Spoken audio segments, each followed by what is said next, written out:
रामाचा अभंग या रामदासाचा नाही हा, फक्त मी रामाचा म्हणजे माझ्या भावाचा अभंग गातोय.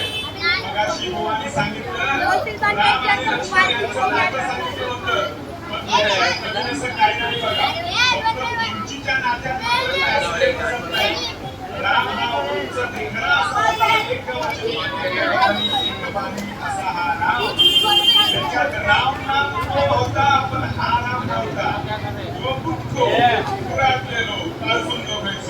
आता आजोबाला राम नामाचा कसा जय जयकार आहोत. इथे